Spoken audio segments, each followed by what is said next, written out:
Okay. So, hello everyone. I hope you guys had good breakfast and good first lecture. We were talking about bioavailability yesterday. So we know by far what do you mean by bioavailability. What are the two types of bioavailability, and how will you exactly assess the bioavailability? Okay, so in that we were seeing two methods: pharmacokinetic method for assessing the bioavailability and pharmacodynamic method for assessing the bioavailability. In pharmacokinetic method of assessing the bioavailability, we learned about blood sample analysis, in which we'll be checking how much of the drug is there actually there into the plasma. And in pharmacodynamic analysis will be sorry, and there's one more method in pharmacokinetic method, that is urine analysis, right? Urine, just a minute, let me put this on full screen. Yeah, urine extraction, excretion data. So that is one more method through which you will be coming to know how much of the drug is bioavailable into the systemic circulation. Then another method that we did not spoke about yesterday is acute pharmacological response. So bioavailability can be determined from acute pharmacological effect, pharmacologic effect, time curve, as well as from dose response graph. So what do you mean by this acute pharmacological response is that you'll be checking for EEG, ECG, and pupil dilation. Means all the physical factors that are getting affected, internal or physical, yeah, feel like, one which we can see, a doctor can analyze, a physician can analyze. Those factors will be checked with the help of this means in this particular type of method of assessing the bioavailability. Okay, over here you are not withdrawing any samples or anything, you will be just checking the data such as EEG, ECG and pupil dilation, etc. So that would be in terms like हम बोलते हैं ना कि क्या effect हो रहा है वो ड्रग का हमारे बॉडी के ऊपर. Then one method of assessing that will be pulse rate, then also checking your heart activity, your lungs function, something like that. So that is what is called as acute pharmacological response.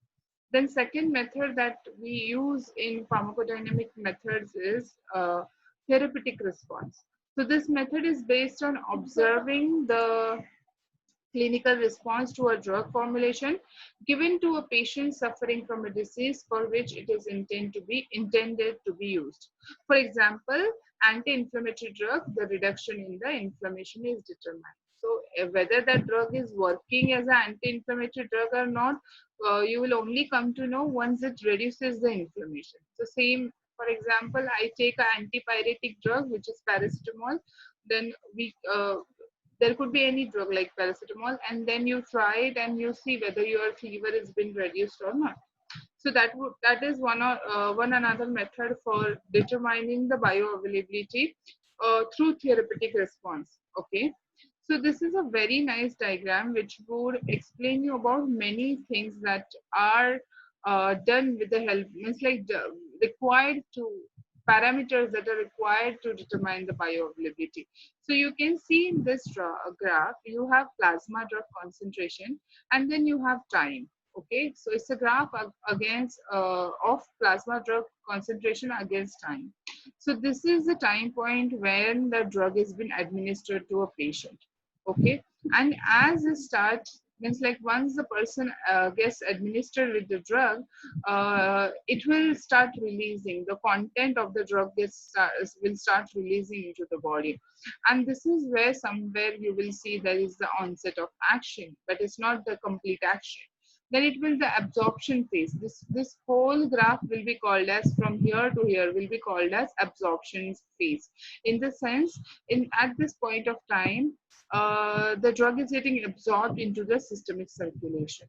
Then it will be reaching to the maximum concentration that it can release the active content of the drug into the bloodstreams, and that would be known as Cmax. That is, absorption rate is equal to elimination rate.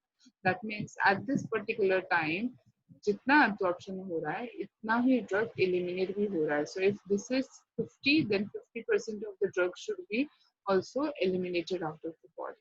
Then this whole thing, this whatever this dotted line is telling you, this is the intensity of the action of that drug. I mean, this is the maximum action that the drug can show in once it is getting absorbed into the systemic circulation.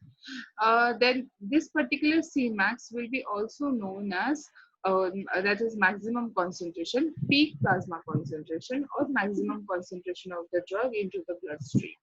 Then from here to here, okay, let's talk about this first. So another the thing that is shown in the graph is post absorption phase.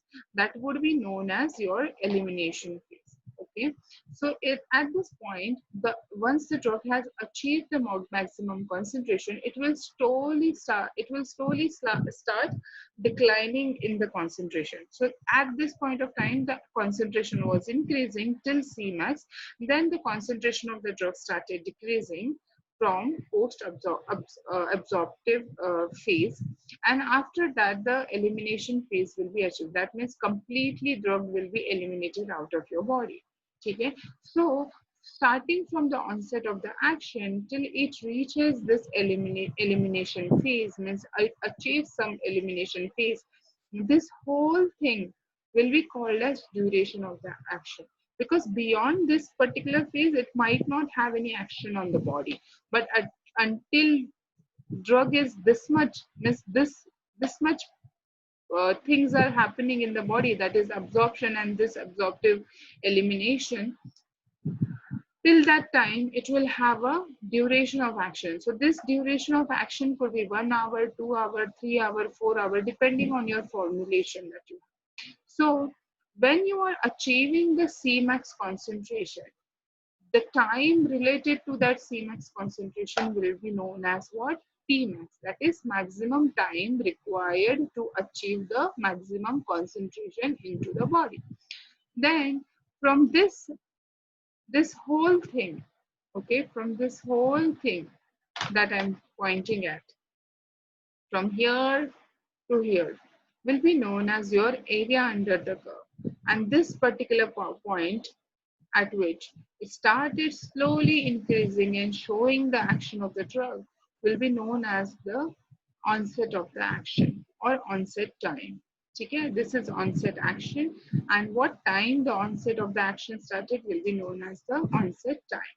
Then next thing is minimum effective concentration and maximum safe concentration. Okay, so in the sense, when you have taken the drug, what is the minimum concentration that is required to be drug to be effective, and what is the maximum safe concentration? In the sense, if you go beyond this concentration, it is always going to be toxic.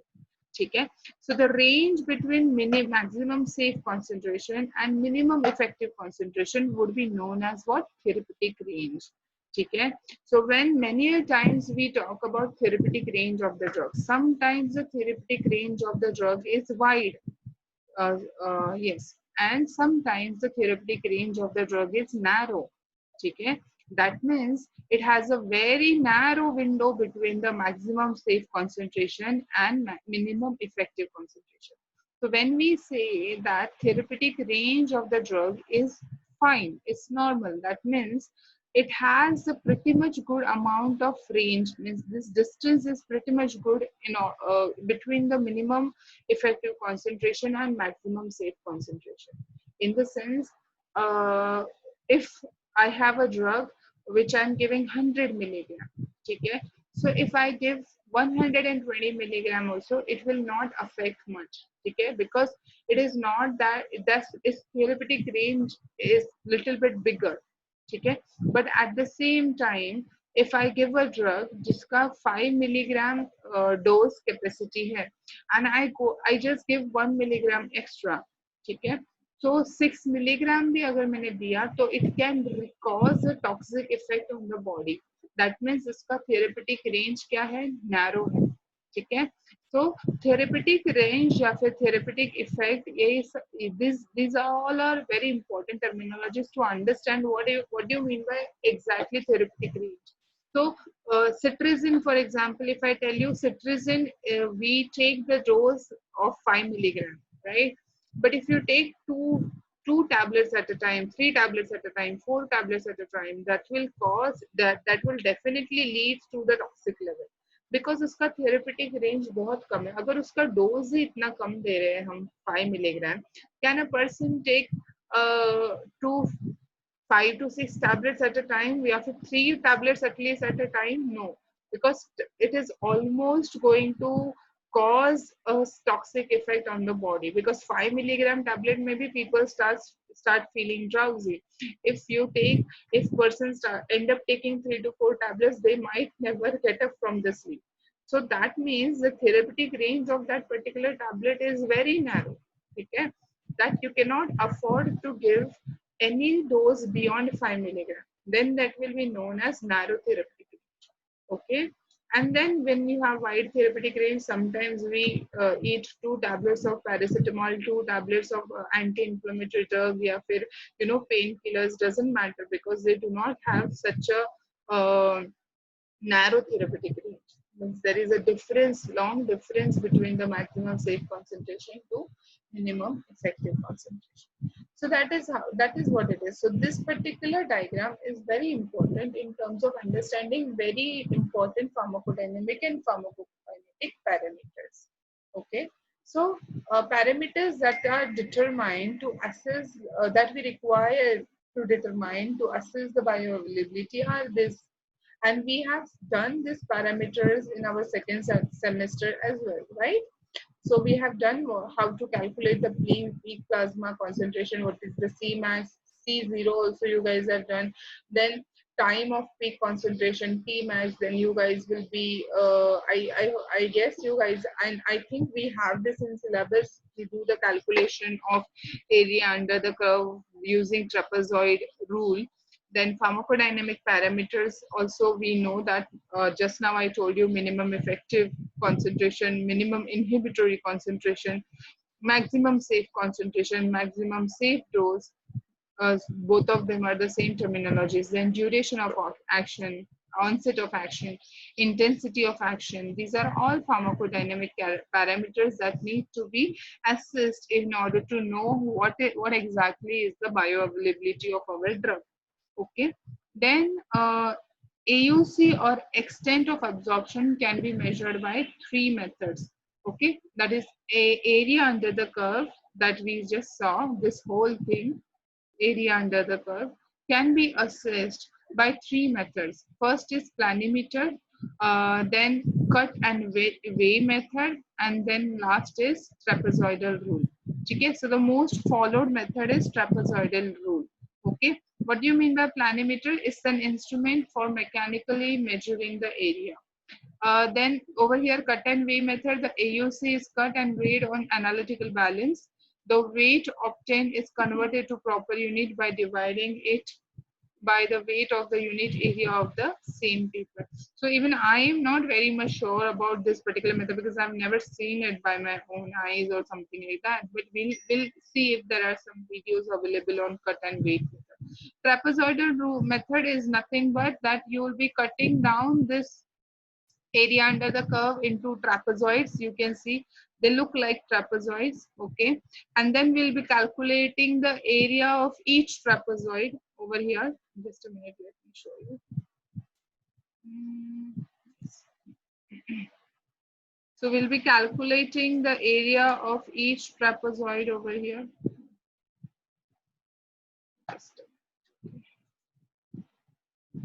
So this is one trapezoid, this is one trapezoid, this is another trapezoid, this is another trapezoid, and so on. So this 1, 2, 3, 4, So all these areas can be calculated. We know how to calculate the area of the trapezoid.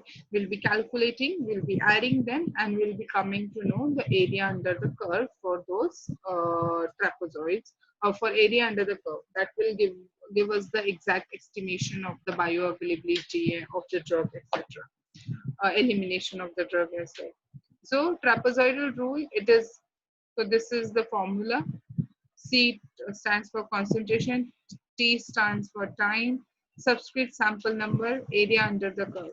So this particular thing we are going to do in the practical part. Okay, and this particular practical part we can do it online during online sessions as well. Okay, so yes, there's one important notice that I wanted to tell you guys in that we got to know in our yesterday's meeting is that your exams will be scheduled for the first, I think first or second week of October. September, yes, September, October, November, December. No, I think it will be in the month of December, according to October or November. So whenever it will be, the final schedule comes to me, I will let you know. But it is in between somewhere October. Okay, so August, September, October, then November, December. Yes.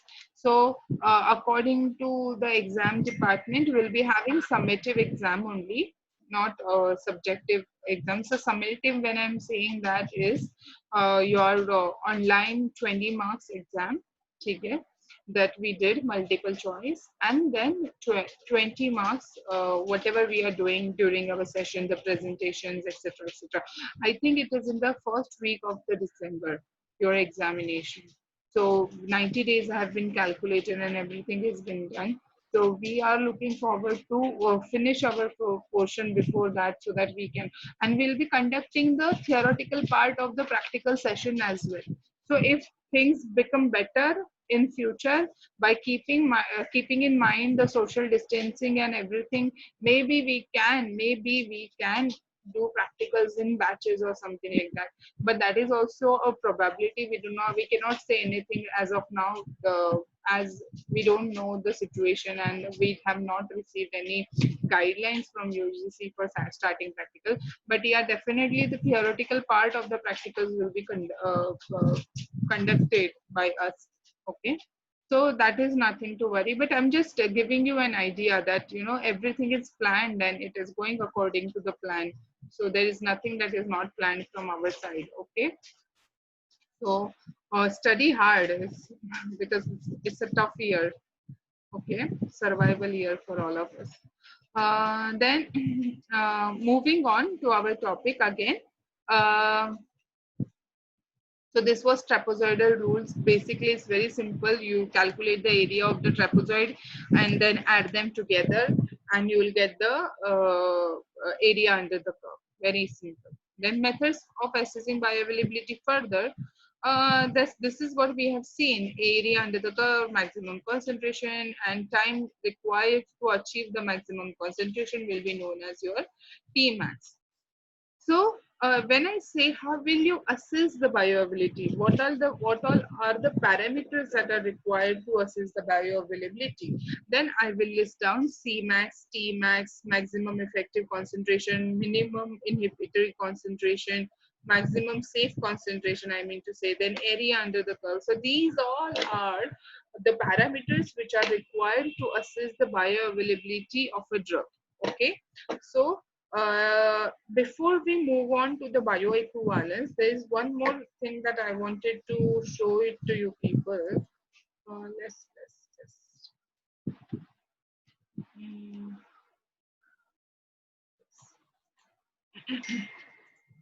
the factors affecting the bioavailability. ठीक है. We saw some factors yesterday, but these ones are given in detail, so we'll look into it. Okay, so the factors affecting bioavailability, we will not go into the definitions, but we'll obviously look into these three definitions. Pharmaceutical chemical equivalence क्या रहता है, pharmaceutical equivalence क्या रहता है, therapeutic equivalence क्या रहता है, and clinical equivalence क्या रहता है. So all these definitions are very important. Let's see what are they. Okay. So bioavailability, we know the rate and extent to which the active concentration of a drug is available in the desired at the desired site of action or in the bloodstream will be known as the bioavailability. Then how does it differ from the bioequivalence? So this particular part I have already been discussed. Like I have already told you guys what do you mean by bioequivalence and what do you mean by bioavailability. So if you want me to tell you guys again, I will tell you that bioavailability is nothing but amount of drug that is available in the bloodstream. Okay, after taking a blood, after taking a tablet or any kind of a medication. And bioequivalence is that you are comparing between the two formulation and checking whether those two formulation are bioequivalent or not in terms of achieving the same bioavailability. Okay, that means if I'm having my own formulation and a formulation from another company as a reference formulation, then both my formulation and the reference formulation should have the exact same bioavailability. Means the drug into the bloodstream should be the same. Then I can say that my formulation is bioequivalent to the reference formulation that I have taken from the market. Okay, so that is what is called as bio. Obviously there must be a range. अगर 100% उनका आ रहा है और मेरा 98% आ रहा है, तो still I can say that it is bioequivalent, right? So there must be a range that they must have passing rule they must have made in order to make it bioequivalent. Then what do you mean by chemical equivalence? So if two or more dosage forms of the same drug contains the same labeled quantities of the drugs as specified in pharmacopoeia, these are chemical equivalents. So in the sense, if two or more dosage forms, in the sense paracetamol syrup and paracetamol tablet, okay, they contain the same label quantities as specified in the pharmacopoeia, then they will be chemically equivalent. ठीक है, तो अगर मैं paracetamol 500 mg का syrup ले रही हूँ या फिर मैं 500 mg का टैबलेट ले रही हूँ, then it will be same. Means in syrup I'll have to take a dose of 20 ml, 30 ml maybe, and one tablet will do for me when I'm taking the solid dosage form. So that is what is called as chemical equivalence when you have only two different dosage forms. Then pharmaceutical equivalence, if two or more chemical equivalent drugs dosage forms also contain other similar ingredients, for example, excipients, binders, those dosage forms are considered to be pharmaceutically equivalent. That means here we were talking about only active ingredients having same concentration in two dosage form. Over here, active ingredients along with the excipients in the two dosage form are the same. Then they will be known as what? Pharmaceutically equivalent. Then what do you mean by therapeutic equivalence? If they provide an identical in vivo pharmacological response as measured by the control of symptoms or disease and the safety profile. So even if I have two dosage forms for the drug, so they are having identical in vivo pharmacological response, in the sense the effect of the drug in whatsoever form I take, in whatsoever dosage form I take, is the same on the body, then I will be telling them as what? Therapeutically equivalent. Then what do you mean by clinical equivalence? If one structurally different drug can provide the same clinical response as other mechanically related drug, they are considered to exhibit clinical equivalence. So if structurally different drug can provide the same clinical response as another mechanically related drug, they consider to be exhibit clinical equivalence, in the sense even after having the structural changes, both of them are exhibiting the same clinical responses, then they will be known as clinically equivalent. See, let me tell you this, then in thalidomide tragedy that happened in the history, the drug that was having the effect for morning sickness, the only thing that differed while producing that tablet or that medicine was that the drug which actually had the effect on morning sickness was D form. Chemistry people must be knowing D form रहता है, L form रहता है. So there was just that difference. The D form drug did not have the side effect. The L form drug had that side effect of causing the gene toxicity. So see, there is a difference between, so when what kind of a form of a drug you are selecting. Over here what they are saying, the drug are of different form, but they are exhibiting the same clinical response. Okay, so sometimes that can happen. So even little bit of a structural changes, but it can still exhibit the same clinical response, and they will be called as clinically equivalent. But this is not always the case. You have to provide the justification, and you have to provide the results to prove the same.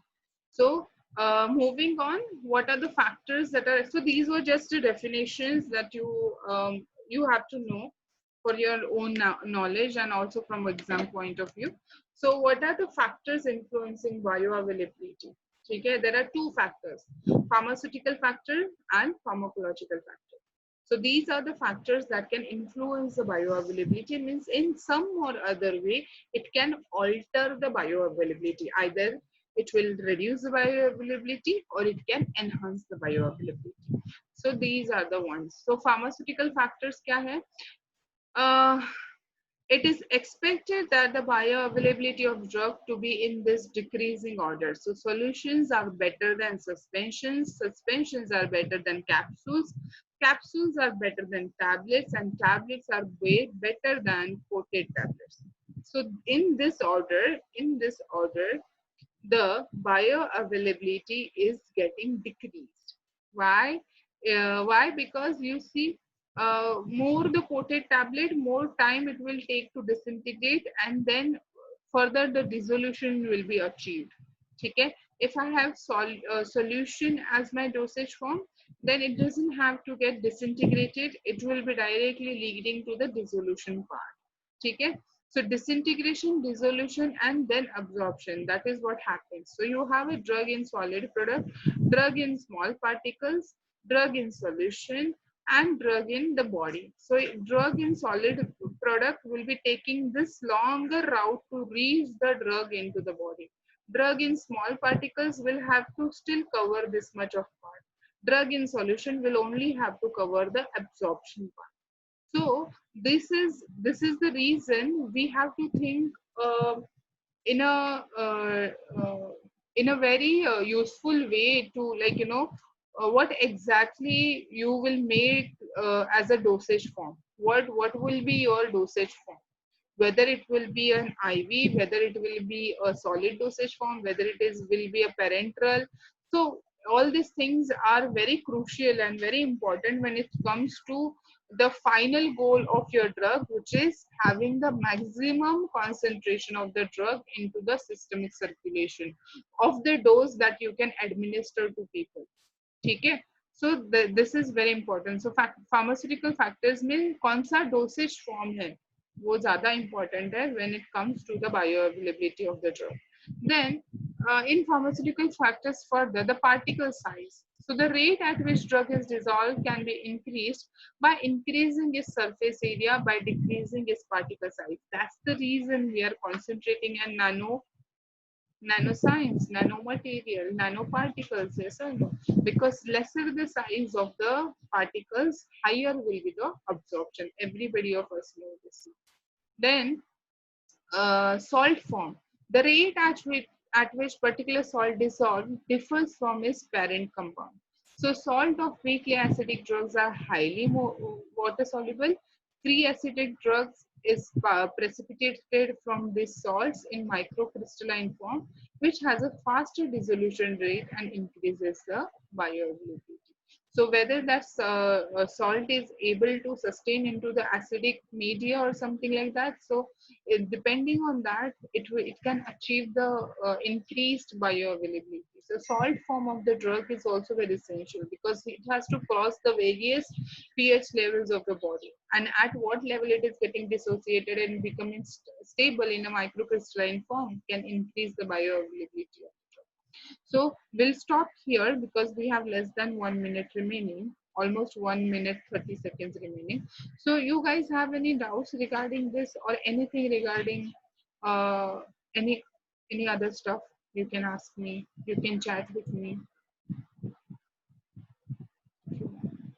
Are you guys clear by far in bioavailability chapter?